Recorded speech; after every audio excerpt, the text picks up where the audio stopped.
खबर रोहतास के सासाराम से है, जहां सुहेल देव भारतीय समाज पार्टी के राष्ट्रीय अध्यक्ष ओम प्रकाश राजभर ने एक जनसभा को संबोधित करते हुए बिहार की महागठबंधन सरकार पर जमकर निशाना साधा।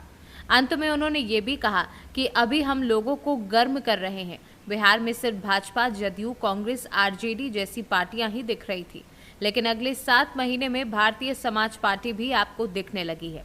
आगे उन्होंने और क्या कुछ कहा, आइए आपको सुनवाते हैं। सर, बिहार में जो गठबंधन है, 7 दलों का गठबंधन का कल बैठक सम्मेलन हुआ है, आप किस गठबंधन में जाएंगे सर बिहार में? देखिए, हम तो अभी अपना गठबंधन ताकत बना रहे हैं कि हमारी आबादी की यहाँ गिनती नहीं, पहली बात तो ये है। और हम अभी गिनती कराने के लिए 7 अक्टूबर 2023 को गांधी मैदान पटना, अभी एक 27 अक्टूबर को किया था, एक सांकेतिक लोगों को एहसास कि रास्ता देख लें कम से कम गांधी मैदान पटना कहाँ है, जाना कहाँ है, कैसे जाना है। तो उसके बाद से हम अब लगभग 7 महीने तैयारी करेंगे पूरे 3800 जिले में। और गांधी मैदान पटना जिस दिन हम अपनी गिनती करा लेंगे, वहीं इनसे पूछेंगे कि बताओ अब किसके साथ चले हम। बिहार की सरकार जिस मुद्दे को लेकर के इसके पहले सरकार बनाई गई, गुंडा राज, जंगल राज, गुंडा राज नहीं जंगल राज, और उसी जंगल राज से फिर दोस्ती करके सरकार चल रही है।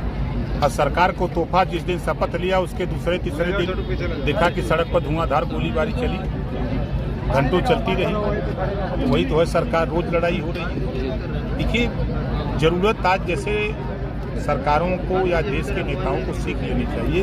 अपने ही देश का एक प्रदेश है तमिलनाडु, 500 ऐसे कॉलेज बनाया, निःशुल्क छात्रावास है, निःशुल्क भोजन है, फ्री शिक्षा, केजी से लेके पीजी तक निःशुल्क शिक्षा दे रही है 500 कॉलेज खोल करके तमिलनाडु की सरकार।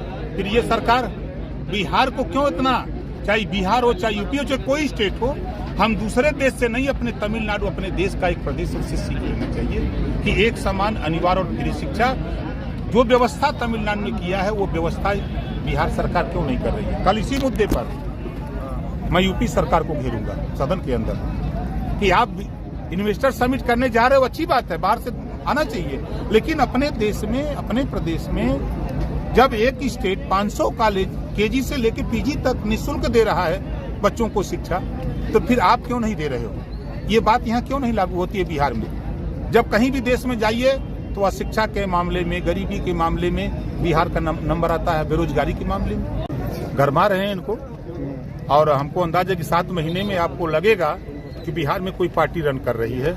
अभी तक तो यहाँ आरजेडी, जदयू, कांग्रेस, भाजपा दिख रही थी और कुछ दल दिख रहे थे, लेकिन 7 महीने के बाद आपको लगेगा कि नहीं, हाँ, यहाँ ये कोई भारतीय समाज पार्टी भी आई है जो समाज में एक नई क्रांति पैदा कर रही है। रोहतास से सीनू संवाददाता पंकज कुमार की रिपोर्ट।